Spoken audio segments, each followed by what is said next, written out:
नमस्कार, मैं आस्था चौहान आप सभी का न्यूज 24 एक्सप्रेस में स्वागत करती हूँ। आइए एक नजर डालते हैं आज के बुलेटिन की तरफ। मध्य प्रदेश की अग्रणी company zero plus private limited ने अपनी विचारधारा स्वस्थ नारी सशक्त भारत के अनुरूप अपने बहुप्रतीक्षित उत्पाद संपूर्ण भारत में लॉन्च किए हैं। Company pride wing sanitary pads एवं बेबी सॉफ्ट हैप्पी पैंट्स का सफलतापूर्वक विपणन आरंभ कर चुकी है। कंपनी का उद्देश्य कम मूल्य पर उच्च गुणवत्ता के उत्पाद समस्त भारतीयों को उपलब्ध कराना है। कंपनी के ग्रुप डायरेक्टर राहुल जैन स्वदेशी भारत एवं वोकल फॉर लोकल के अंतर्गत समस्त भारत में कंपनी की उपस्थिति दर्ज कराना चाहते हैं। कंपनी का मुख्य ऑफिस मध्य प्रदेश के इंदौर शहर में स्थित है।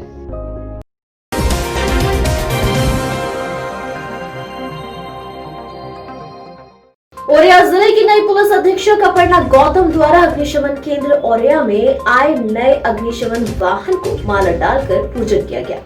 अग्निशमन केंद्र परिसर व संसाधनों का निरीक्षण कर संबंधित को आवश्यक दिशा निर्देश दिए और कहा कि यदि कोई आगजनी की घटना की सूचना प्राप्त होती है तो जल्द से जल्द घटना स्थल पर पहुंचकर वहां की स्थिति को नियंत्रण किया जाए। उन्होंने ये भी कहा कि नियमों का पालन सख्ती के साथ किया जाए। यदि कोई नियमों का उल्लंघन करता है तो उस पर विधिक कानूनी कार्यवाही की जाएगी। बाबा गुरु घासीदास जी की जयंती आज नगर पंचायत नवागढ़ में हर्षोल्लास के साथ मनाई गई।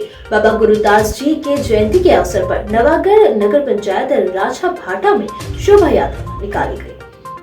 पंथी नृत्य में युवाओं ने भाग लिया, जिसमें बड़ी संख्या पर नगरवासी शामिल हुए। नवागढ़ नगर पंचायत वार्ड क्रमांक 14 के पार्षद इतवारी खुटे ने बताया कि रात्रि में पंथी का आयोजन रखा गया।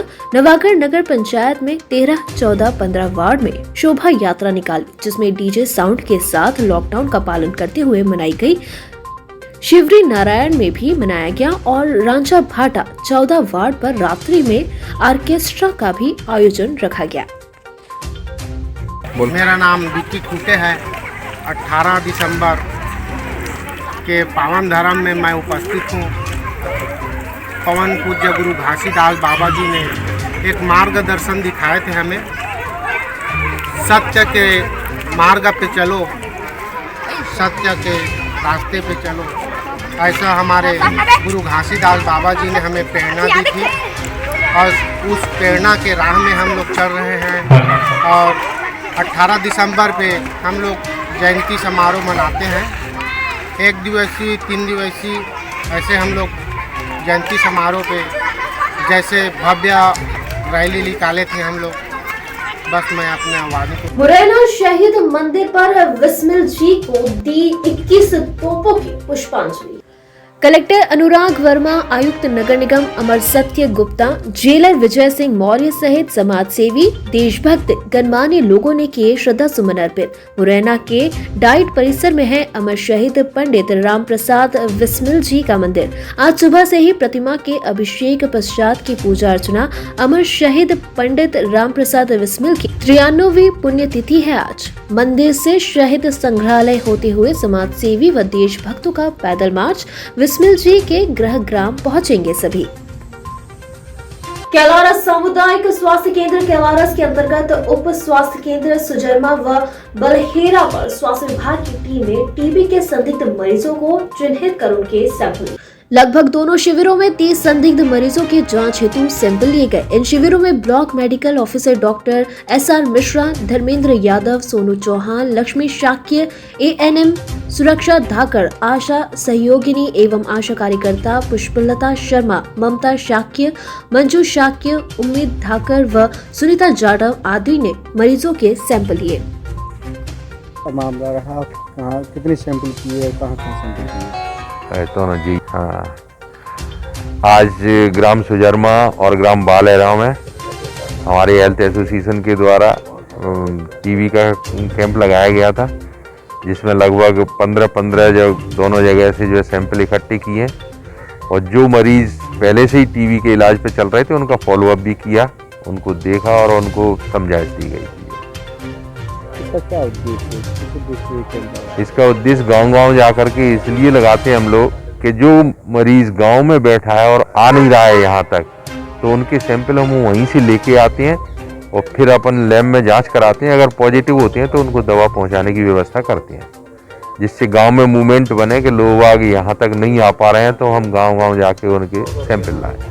कोविड-19 को दृष्टिगत रखते हुए सरकार द्वारा स्कूल का संचालन बंद रखा है, किंतु हाल ही में प्रदेश सरकार द्वारा घोषणा की है कि राज्य में 18 दिसंबर से 9वीं कक्षा से 12वीं कक्षा के छात्रों के लिए फिर से स्कूल खोल दिए जाएंगे। शासन के निर्देशों के तहत शासकीय मॉडल स्कूल बिरसा में हिंदी एवं अंग्रेजी माध्यम की कक्षा 9वीं से 12वीं कक्षा तक की कक्षाएं शासन के दिशा निर्देशों के तहत आज 18 दिसंबर से प्रारंभ कर दी गई। वहीं बोर्ड कक्षा 10वीं एवं 12वीं के नियमित कक्षाएं प्रारंभ होने से विद्यार्थियों में खासा उत्साह देखा गया है। वहीं स्कूल के प्राचार्य सौरभ शर्मा द्वारा शाला में कोविड-19 के तहत छात्रों को मास्क और सोशल डिस्टेंसिंग का पालन भी करवाया जा रहा है, साथ ही सैनिटाइजर का उपयोग भी किया जा रहा है। क्या नाम है? आसमा रांगल, अच्छा, कौन सी क्लास में? 12th English medium. English medium. पढ़ाई कैसी चल रही है आपकी? अच्छी चल रही है पढ़ाई। अभी स्कूल खुल गया है तो और भी अच्छा लग रहा है। घर में मतलब पढ़ाई करने में उतना इंटरेस्ट नहीं आता था। अब घर पे उतना मन नहीं करता है, स्कूल पे आने से पढ़ाई में मन करता है। ठीक ठीक ठीक।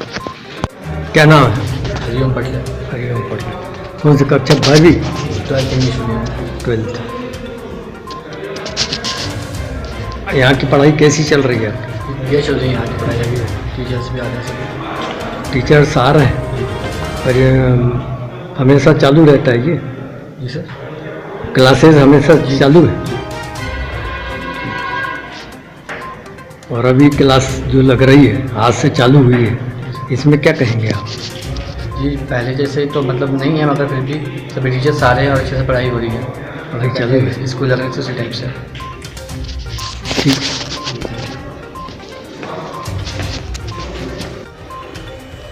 हाँ सर, आपके यहाँ स्कूल कैसे संचालित किया जा रहा है और कोविड-19 को देखते हुए क्या सावधानियां बरती जा रही है, विस्तार से? जैसे शासन से आदेश प्राप्त हुए हमें 22 जुलाई से संघ का समाधान के लिए, तो हमारे यहाँ स्कूल हम लोग के शिक्षकों के माध्यम से हम लोगों ने प्रारंभ कर दिया था। बच्चे संघ का समाधान के लिए उपस्थित हो रहे थे। उसके बाद अभी जो प्राप्त निर्देश हुए हैं कि आज से स्कूल प्रारंभ किया जाए 10वीं और 12वीं के लिए, तो 10वीं और 12वीं के बच्चे हमारे यहाँ लगभग 70 से 75% उपस्थिति हो रही है। साथ ही हमारे 9वीं 11वीं के बच्चे आ रहे हैं, क्योंकि हमारे पास उपलब्ध संसाधन बैठने के लिए है, तो 9वीं 11वीं की भी उपस्थिति अच्छी है। लेकिन कुछ बच्चे जो दूर दराज के थे, जिनको हॉस्टल में रह के सुविधा उपलब्ध होती थी, हॉस्टल बंद होने से वो नहीं आ पा रहे हैं। अगर हॉस्टल अगर खुल जाते हैं तो हमारी उपस्थिति लगभग पूरी 100% होगी। साथ ही अतिथि शिक्षक भी आ रहे हैं और दोनों माध्यमों की जो कक्षाएं हमारी सतत चल रही है। ठीक है। बीते दिन शुक्रवार को जयपुर भ्रष्टाचार निरोधक के एडीजी एमएन दिनेश शुक्रवार को सवाई माधोपुर पहुंचे। इस दौरान भ्रष्टाचार निरोधक ब्यूरो अतिरिक्त पुलिस अधीक्षक कार्यालय परिसर में जन सुनवाई की। एडीजी एमएन दिनेश ने जन सुनवाई की। जन सुनवाई के दौरान लोगों को संबोधित करते हुए बताया कि भ्रष्ट अधिकारी कर्मचारियों को किसी भी हालत में नहीं बख्शा जाएगा। ज्ञात हो कि पिछले दिनों एसीबी के स्थानीय एएसपी भीरूलाल को भी रिश्वत लेने के मामले में रंगे हाथों पकड़ा गया था। उन्होंने कहा कि इस मामले में अनुसंधान चल रहा है, ऐसे में खुद के भ्रष्ट अधिकारियों को भी नहीं बख्शा जाएगा।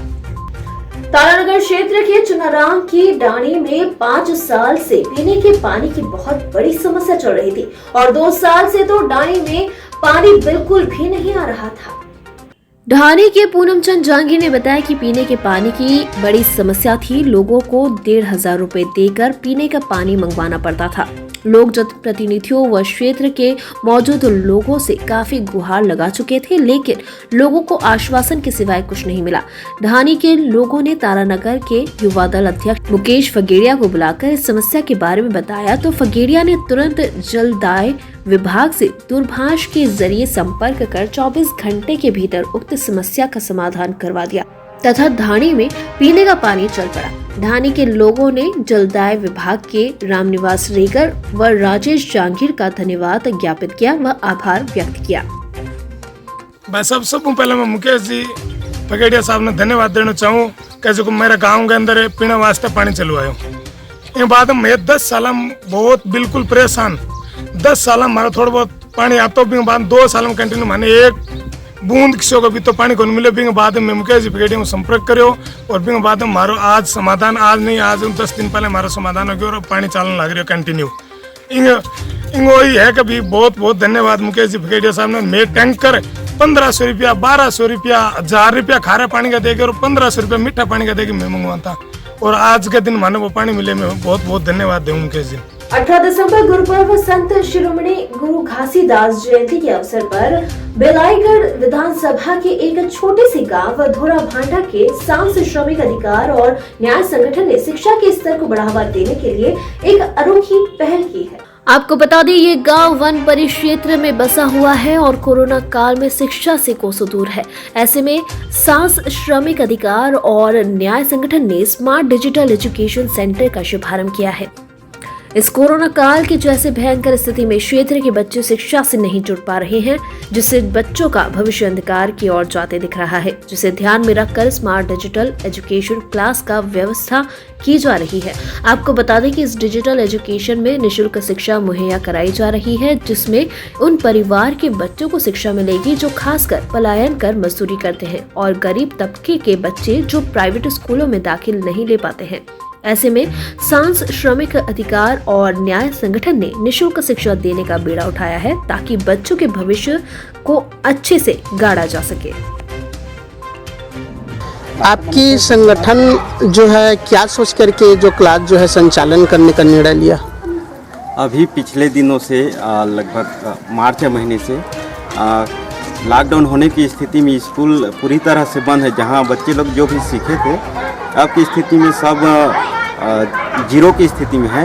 तो ये देख कर के हमें तो बहुत एक दुख लगता था कि अभी शिक्षा की स्तर कहाँ होना चाहिए और पतन की ओर जा रहा है। तो हमारे टीम है सांस टीम, तो उन्होंने सोचा कि क्यों ना हम इसको ऐसा कुछ करें जहाँ बच्चे लोग हर वर्ग के बच्चे लोग, खास करके प्रवासी बच्चे हैं जो पलायन करते हैं और गरीब वर्ग के बच्चे हैं, इनको शिक्षा की मुख्य धारा से जोड़ें और वो भी अभी के समय में कुछ रोचक ढंग से कि ऐसा करें कि बच्चे लोग भी उत्साहित होकर के क्लास तक पहुँचे और वहाँ सीखें। तो हमारा यही उद्देश्य रहा है कि हम प्रवासी बच्चों को जो प्राइवेट स्कूल में जा नहीं पाते हैं, गरीबी होने के कारण वो अच्छे स्कूल में एडमिशन नहीं करा पाते हैं, तो उन बच्चों को सहयोग करने के लिए हमारा सांस टीम है वो आगे आया है और एक कोशिश है एक अच्छे से स्कूल खोलने की और आज हमने उसकी शुरुआत की है